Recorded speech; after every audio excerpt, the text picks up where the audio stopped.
ধন্যবাদ এবং স্বাগত জানাই আরেকটি ভিডিওতে। আজকে আমি কথা বলবো আমরা যে স্ট্রেসে পড়ি বা বিভিন্ন রকম মানসিক চাপে পড়ি, এর কারণ কি। আমি আছি counselling psychologist Asaduzzaman Raju. Stress বা মানসিক চাপ আমাদের দৈনন্দিন একটি সচরাচর ব্যাপার। আমরা কম বেশি সবাই স্ট্রেস বা মানসিক চাপে ভুগি। অনেক ক্ষেত্রে এর কারণগুলো জানতে পারি না। আমরা যদি ঠিকভাবে কারণগুলো জানতে পারি, তাহলে ওই বিষয়গুলো মনোযোগ দিয়ে তখন আমি আমার নিজেকে সেভ করতে পারি, আমার যে অ্যাংজাইটি বা স্ট্রেস সেগুলিকে কমাতে পারি।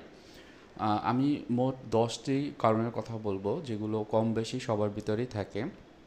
আপনার ভিতরে যদি থাকে, আপনার কাজ হবে এটিকে কীভাবে কমিয়ে নিয়ে আসতে পারেন সেটি। তো চলুন 10টি সম্পর্কে জানি। এর আগে আমি বলবো, আপনি যদি আমার চ্যানেল নতুন হয়ে থাকেন, চ্যানেলটি সাবস্ক্রাইব করে রাখবেন। ভবিষ্যতে কোনো ভিডিও দরকার হলে বা কোনো পরামর্শ দরকার হলে আমার এই ইউটিউব চ্যানেলের মাধ্যমে জানাবেন। প্রথমে যে জিনিসটা সবচেয়ে বেশি কাজ করে সেটা হলো কোনো এক্সারসাইজ নেই। দেখা যায় সে একইভাবে একই কাজ বরাবর করে আসছে সেই ছোটোবেলা থেকে, এবং তার যে একটা এক্সারসাইজ দরকার আছে, হয়তো সে একটা টাইম করে সকালে এবং বিকালে হয়তো বা 15-15 মিনিট করেও যদি সে হাঁটা চলা করে, তাহলে যে স্ট্রেস হরমোন আমরা বলি আমাদের ব্রেনের ভিতর দিয়া নির্গত হয়, এবং এর মাধ্যমে আমাদের ভিতরে যে এই যে স্ট্রেসটা সেটি কিন্তু কমে যায়। এরপর আসে নো সানলাইট, অর্থাৎ অনেকেই এই যে আলোর ভিতরে যায় না। দেখা যায় একই সাথে তার একটা লাইটের যে কন্ডিশনটা একরকমই থাকে, এবং সে ডিম লাইট হিসেবে যে আলোগুলো সেটা পছন্দ করে। হয়তো বা মানুষের সাথে গিয়ে একটু খেলাধুলা করা, ঘোরাফেরা করা সেটিও পছন্দ করে না বা করেও থাকে না। এটা আরেকটা কারণ। অনেক সময় হয় যে আমরা যে খাবার দাবার খাই, অনেকে বলে গার্বেজ ফুড, অর্থাৎ দেখা যায় যে সকালে রান্না করেছে, বিকালে রাতে খাচ্ছে, এবং এটি তার ভিতরে বিভিন্ন রকমের শারীরিক যে সমস্যাগুলো, হয়তো অনেকে গ্যাস্ট্রিকের সমস্যা তৈরি করে, এবং সেটি তার একটা স্ট্রেস তৈরি হয়, অনেক সময় তারা বুঝতে পারে না। এবং এর সিমটম হিসেবে অনেকের ঘাড়ে ব্যথা, মাথায় ব্যথা, পেটে ব্যথা বা পিঠে ব্যথা, এই ধরনের কমপ্লেনগুলো তারা করে থাকে।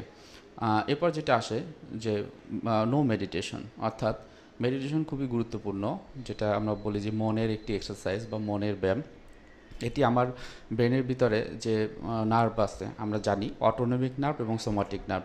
এই যে অটোনমিক নার্ভ যদি সব সময় অস্থির থাকে, তখন কিন্তু আমাদের স্ট্রেস বা অ্যাংজাইটি বৃদ্ধি পায়। সুতরাং এটি যখন রেগুলার করা হয় না, তখনই কিন্তু সমস্যা হয়। অনেক ক্ষেত্রে আমরা যে যে ধর্ম পালন করি, সেই ধর্মের কিছু নিয়ম নীতি আছে। যেমন মুসলমানদের ভিতরে এই যে নামাজ পড়া, হিন্দুদের ভিতরে সন্ধ্যাবাতি দেওয়া বা তাদের একটা প্রেয়ারের ভিতর থাকা, খ্রিস্টানদের ভিতরেও এই যে গির্জায় যাওয়া, এই সময়টা কিন্তু যদি তারা ভালোভাবে ব্যয় করে, তখন কিন্তু এই যে স্ট্রেস বা অ্যাংজাইটি অনেকটাই কমে যায়। অনেক ক্ষেত্রে যেটা হয় প্রোক্রাস্টিনেশন, অর্থাৎ কোনো একটি কাজ বেঁধে রাখে, আজকে না কালকে, কালকে না পরশু, এরকম করতে করতে অনেক দিন হয়ে যায়, তারপর করা হয় না। একটা সময় দেখা যায় যে এই ছোটো ছোটো কাজগুলোই পাহাড় সমান হয়ে গেছে, এবং সেটি তার মানসিক চাপ তৈরি করছে।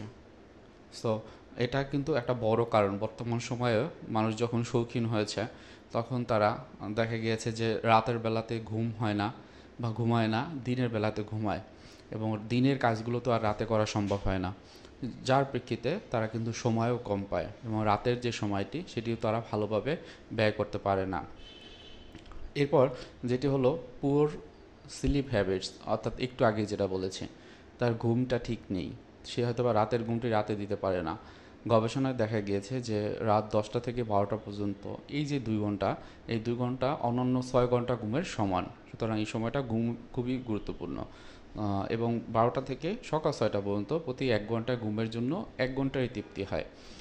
এই জন্য আপনার যদি 10টা বা 11টার ভিতর ঘুমাতে পারেন, সেটা আপনার শারীরিক এবং মানসিক যে স্বাস্থ্য তার জন্য ভালো, এবং সাথে সাথে আপনার ভিতরে যে দুশ্চিন্তা বা স্ট্রেস অ্যাংজাইটি আমরা বলি, এগুলো কিন্তু কমিয়ে নিয়ে আসা সম্ভব। অনেকের ভিতরে থাকে যে নো প্যাশন আর হবিস, তার কোনো ইচ্ছা নেই, তার কোনো লক্ষ্য নেই, তার কোনো পছন্দের বিষয় নেই, এবং সে সেটা ধারণও করে না, কখনো চেক করে দেখেনি। এই যে বিষয়টি তাদের কিন্তু একটা মানসিক যে সমস্যা সেটিকে কিন্তু বৃদ্ধি করে। এবং তাদের ভিতর যে একটা চাওয়া পাওয়া থাকতে পারে, বা আমার যখন একটা চাওয়া পাওয়া তৈরি হয়, তখন কিন্তু আমরা সামনে আগাতে পারি, সামনের আমাদের কী প্রয়োজন সেটাও করতে পারি। কিন্তু এই স্ট্রেসের কারণে বা যখন আমাদের ভিতরে থাকে না, তখন কিন্তু আমরা স্ট্রেসে পড়ে যাই।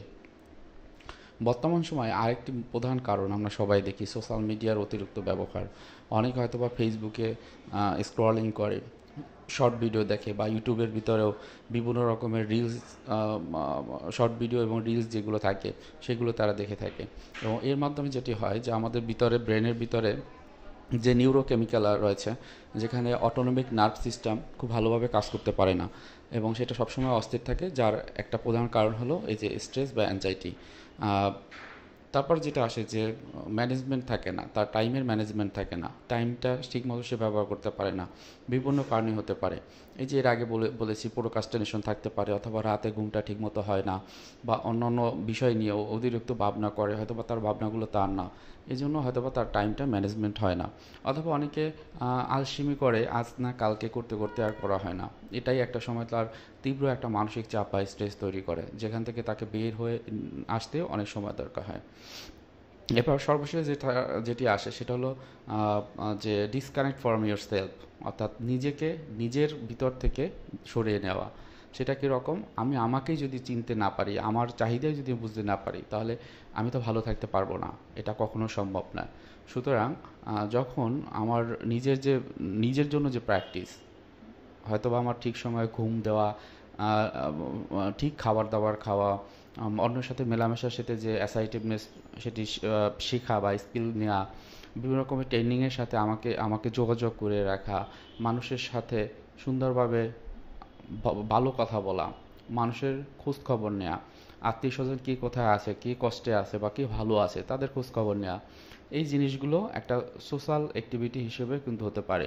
সো এটা যখন না থাকে তখন কিন্তু নিজের সাথে কানেকশনটা থাকে না। নিজের সাথে কানেকশনের জন্য সবচেয়ে বড় যে বিষয়টি, বিইং প্রেজেন্ট, অর্থাৎ যা কিছুই হোক না কেন অনেক কিছুতেই আমাদের হাত থাকে না বা আমরা কিছু করতে পারি না। আমরা যদি ভবিষ্যতের কথা অনেক বেশি চিন্তা করি তখন আমাদের অনেক বেশি অ্যাংজাইটি বা উদ্বিগ্নতা হবে। আমরা যদি অতীতের কথা ভাবি তাহলে আমাদের অনেক ডিপ্রেশন বা বিষণ্ণতা হবে। সুতরাং অতীতের কথা ভেবেও লাভ নেই এবং ভবিষ্যৎ এখনও আসেনি, সুতরাং সেটা ভেবেও লাভ নেই। সবচেয়ে হেলদি উপায় আছে, আপনি যদি নিজেকে চিনতে পারেন এবং বর্তমান সময়ে থাকতে পারেন, বর্তমানে আপনি কি করছেন, কি কি করণীয়, কোন কাজগুলো থেকে পিছিয়ে আছেন সেগুলো করার প্রচেষ্টা যদি আপনি করতে পারেন, তখনই কিন্তু স্ট্রেস বা অ্যাংজাইটি অনেকটাই কমে যাবে।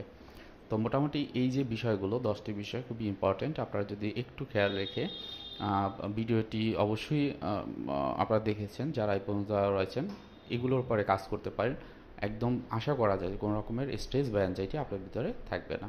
সবার জন্য শুভকামনা, এবং আরেকবার বলি, আপনি যদি নতুন হয়ে থাকেন চ্যানেলটি সাবস্ক্রাইব করে রাখবেন। আসসালামু আলাইকুম।